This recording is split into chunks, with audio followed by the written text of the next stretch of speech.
Hello Python students. In last tutorial we saw while loop and some examples using while loop. In this tutorial we will see another type of loop called for loop. For loop has its own advantages as compared to while loop. We will use some sample examples and try to elaborate how for loop works using range function and the functionality which is referred as for each from the given sequence. We will use the same examples which we saw with while loop and try to convert them into Python codes using for loop. This is the first example which we saw, which finds the factorial of the given number using while loop. Now we will try to convert this particular while loop into its equivalent for loop in order to achieve same output, which is factorial of the given number. Let's try to convert it. Now as you can see here, the left side program is using while loop, whereas the right hand side program is using for loop. Rest of the code is same. Now the difference over here is using while loop we are reducing the value of number by 1 in every iteration as we do the factorial into number. Same thing we are doing here as well, but over here in for loop we don't have to write this particular statement number is equal to number minus 1 because that's been taken care range function. Here range function has three parameters. First the number, that's the starting point, then this one which is the ending point, and the step count. That means the value of number will start from the given input and then it will do minus 1 for every iteration till it reaches to 1, and the updated value will be stored in variable I, which we are using to multiply with variable factorial. Once the entire for loop execution is finished, we are printing the result which is stored in variable fact. As you can see, both programs using while loop as well as for loop looks identical, but they have a little bit of difference. As a programmer, we have to decide which loop is more ideal for this particular example. Now the question is how to decide that. What are the factors which we should consider before deciding whether to use while loop or a for loop? So the most important factor we should consider is whether do we know the range of the loop or not. As in, are we aware in advance that the loop is gonna run for some n number of times? If we are certain that the given loop is going to execute for let's say 10 times or 12 times, then we should opt for loop. Whereas if we don't know how many number of times the particular loop is going to execute, we should opt for while loop. This is important because whenever we use for loop, we have to provide this range function, and inside that range function we should also mention the starting point of the loop and the ending point of the loop. In order to provide these counts, we should know how many number of times the loop will execute. Hence, for is more suitable when we know the total number of iterations required in that particular program, whereas while is more generic way of execution. As we can see, this is a problem statement where we are trying to find the factorial of a number, and in such a case the number of iterations are known to us. Hence for loop is more suited option than while loop. Similarly, we will try to convert the other problem statements from previous tutorial. Let's see the second problem statement.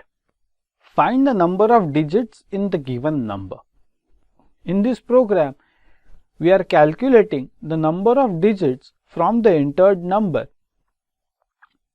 In this particular case, the number of iterations cannot be predicted because The number entered by user can be a single digit number or it can have n number of digits. Hence, we cannot predict how many number of times this particular while loop will execute. In such a case, it is not possible to convert this code into its equivalent for loop code. Because, as we mentioned earlier, for loop uses a function called range, and that function requires the starting point and the ending point, which is not known at this particular stage in this example. But if you remember, I mentioned for loop has one more advantage. For each from the given sequence of elements. If we use that particular feature of for loop, then we might have a workaround solution to this particular problem. It may not be the ideal solution, but it is possible. Now let's see how that can be done. Let's look at this particular Python code using for loop line by line. First, we accepted the number from the user exactly as we did in the previous code. After that, we have done something new over here, which is conversion of that number into its equivalent string.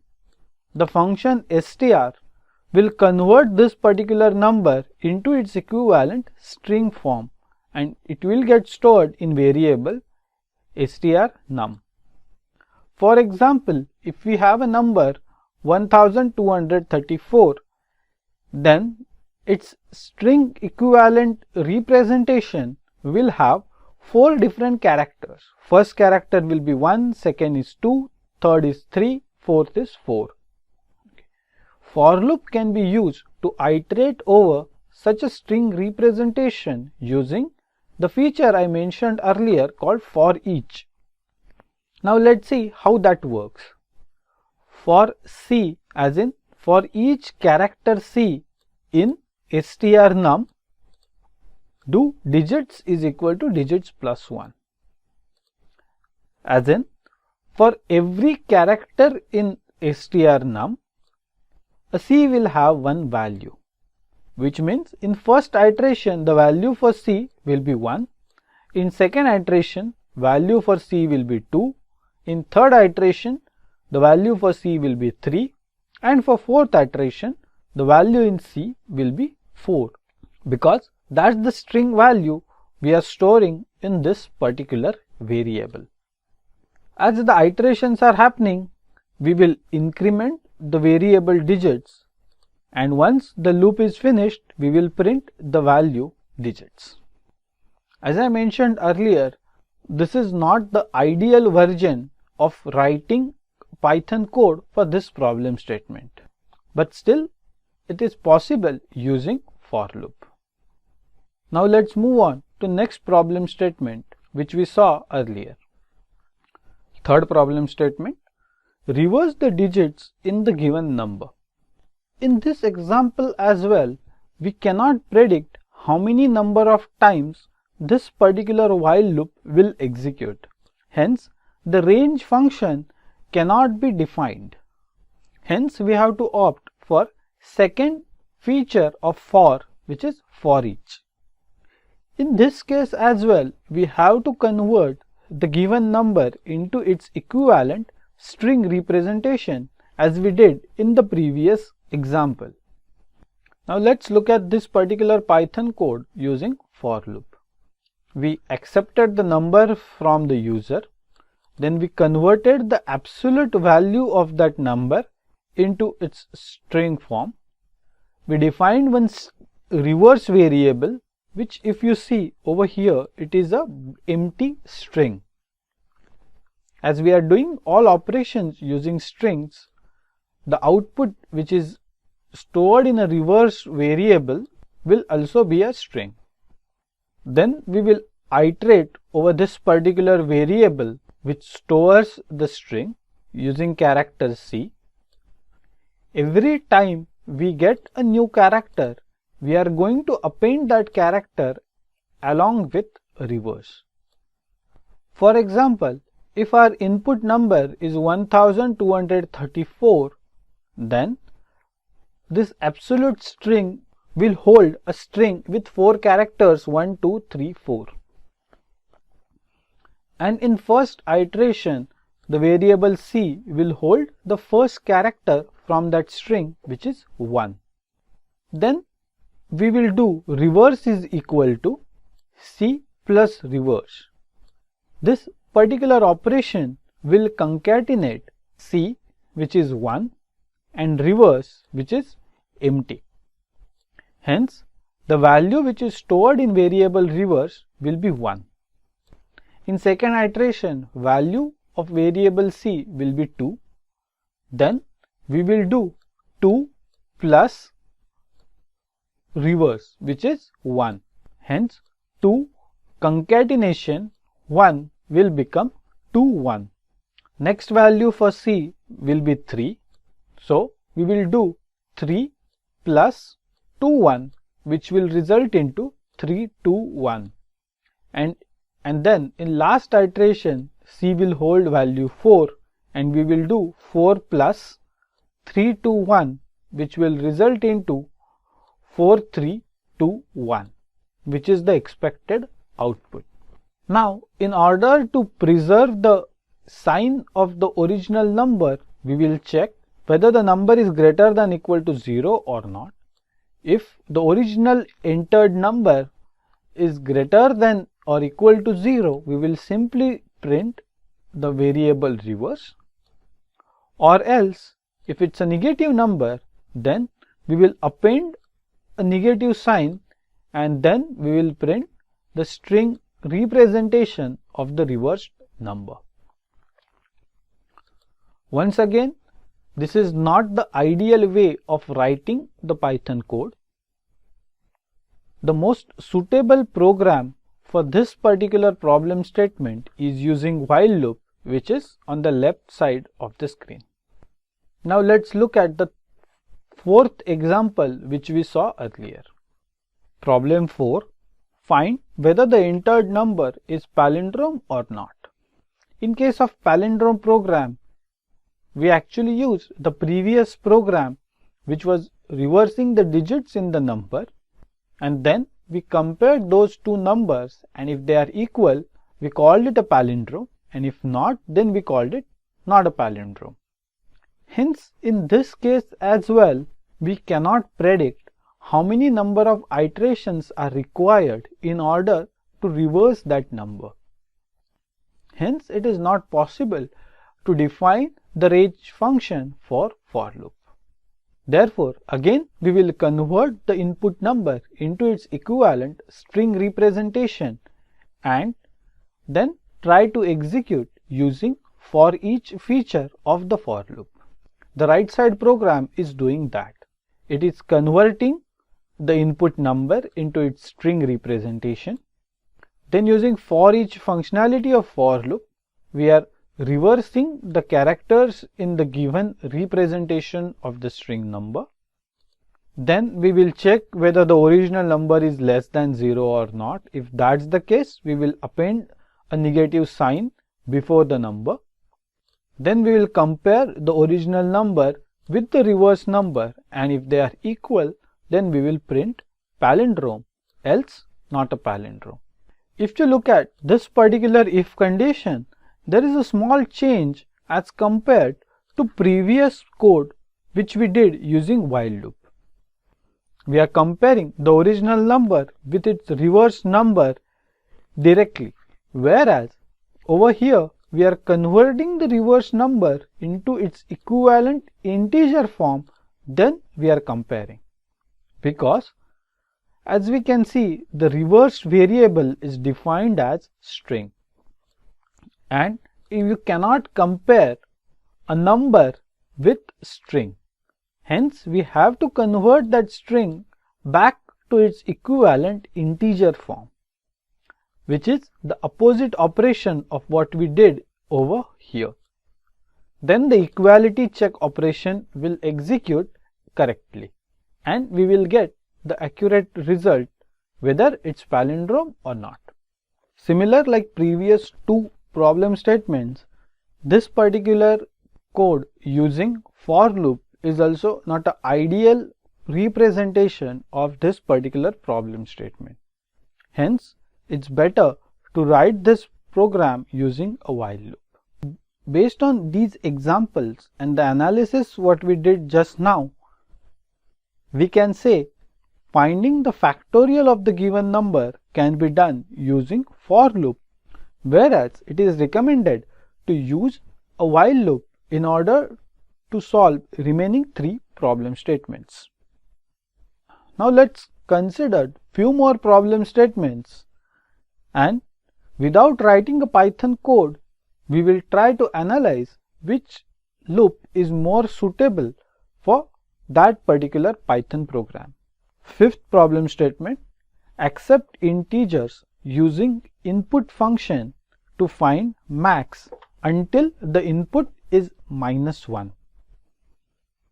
In this case, we are accepting inputs from the user until we get -1. Here we cannot predict how many numbers a user will enter before -1. Hence, it's not possible to define the range function of the for loop. Hence, the ideal loop for this particular problem statement is while. Next, print the multiplication table of the given number. For example, if the user enters number 8 and we have to print the multiplication table of 8, then we simply have to multiply the number 8 with 1, then 2, then 3 till 10. That means a range function can be defined over here from 1 to 10. Therefore, for loop is more ideal option. Seventh problem statement, find whether the given number is prime or not. In order to find whether the number is prime or not, we have to divide the number n with every other number smaller than n, and if the modulo operator returns remainder 0, that means there exists at least one number which is dividing the number n perfectly, which means the number is not prime. If we cannot find even a single number less than n which can divide n perfectly, then we can term that number as prime. Hence, the range function for this particular problem statement can be defined from 1 to n. Therefore, once again, for loop is more ideal option. Next problem statement, find the sum of all digits in the given number. In this problem statement, we have to add each digit from the given number to find that sum. As we have seen earlier, we cannot predict how many number of digits will be there in the entered number. Therefore, it is not possible to predict the range function. Hence, the suitable option is while loop. Find all positive numbers divisible by 3 or 5 which are the given number. In this case, we have to check all numbers from 1 to n, n being the given number from the user.